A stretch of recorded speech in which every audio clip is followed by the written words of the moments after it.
Voice of Cameroon, la voix de l'espérance. Comme le président lui-même a dit, on n'appelle pas un grand dialogue si on ne sait pas avec qui on va discuter et si on ne sait pas de quoi on va discuter, parce que ce n'est pas un dialogue fourre-tout où on va parler de tous les problèmes du Cameroun. Il a circonscrit ce dialogue et il a identifié les acteurs.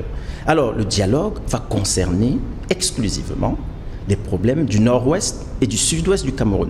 Donc, il va falloir analyser l'origine, quels sont les grievances, c'est-à-dire quels sont les griefs de ces populations-là, les écouter et apporter des solutions. Alors, qui apportera les solutions ? Le président, une fois de plus, a identifié les acteurs de ce grand dialogue. Il y aura les parlementaires, les hommes politiques, il a parlé de la société civile, ce qui est très bien, il y a les religieux, les chefs traditionnels, mais surtout, tout naturellement, les membres de la diaspora. Et il a précisé d'ailleurs qu'il y aura des délégations gouvernementales qui quitteront le triangle national et qui visiteront les pays de la diaspora afin d'écouter cette diaspora-là, afin de prendre les suggestions de cette diaspora, avant même que la diaspora n'arrive sur le terrain du Cameroun. Alors, l'heure de vérité de la diaspora a sonné. Il ne s'agit pas de dire qu'on est de la diaspora, il faut être sûr qu'on est prêt, il faut être sûr qu'on est structuré. Il faut être sûr qu'on comprend les enjeux. Ce n'est plus juste une histoire de réseaux sociaux et de donner son opinion. Il s'agit d'apporter des solutions réelles aux problèmes du Cameroun.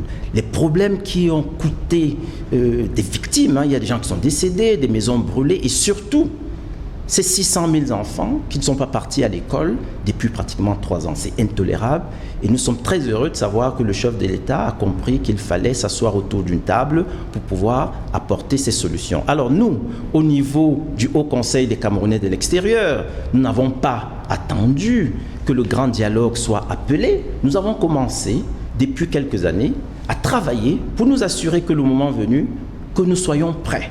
Il faut une diaspora organisée, il faut une diaspora structurée, mais surtout il faut une diaspora représentative, parce que le dialogue ne peut pas être inclusif au Cameroun et dans la diaspora, il n'est pas inclusif, donc il faut qu'il soit inclusif aussi dans la diaspora. Alors là, ce sera une ingénierie sociale qu'il va falloir faire pour être sûr que les grands segments de cette diaspora-là, effectivement, ont leur voix qui sera portée dans ce grand dialogue national. Alors nous demandons à la diaspora de ne pas s'inquiéter.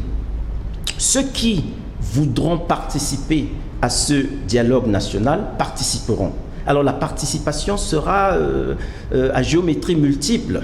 Ce n'est pas tout le monde qui pourra être là physiquement. Ce n'est pas tout le monde forcément qui enverra sa contribution, soit par écrit, soit par téléphone. Il y a toutes les technologies possibles aujourd'hui pour récupérer les contributions des uns et des autres. Nous avons commencé à travailler là-dessus et nous vous assurons que votre voix sera attendue. Alors, le Cameroun traverse une phase critique de son histoire, peut-être la phase la plus complexe de son histoire. Et là, il s'agit d'une histoire contemporaine où tout le monde voit. Le monde entier attend de voir ce que les Camerounais sont capables de faire. Le linge sale se lave en famille. Le chef de l'État, qui est le chef de famille dans ce contexte, il a appelé les différents membres, les différentes composantes de cette famille et il leur a donné la tâche de construire le futur du Cameroun. Un futur qui commence par la paix, qui commence par la tolérance, mais qui commence aussi par les grandes règles. Soit on est une famille, soit on n'en est pas. Il a dit le Cameroun doit être un pays uni et un pays un. Et je pense que quand on part avec ce genre d'axiome, on sait exactement quel devra être le point final, c'est-à-dire la famille qui s'embrasse, la famille qui se réconcilie, la famille donc qui regarde l'avenir sereinement, en sachant que chaque membre de cette famille a une contribution à apporter pour le développement socio-économique de cette grande nation qu'est le Cameroun. Nous sommes prêts et on attend dans quelques jours. L'action commencera et les enfants pourront repartir à l'école et ces populations qui sont déplacées dans les brousses vont ressortir.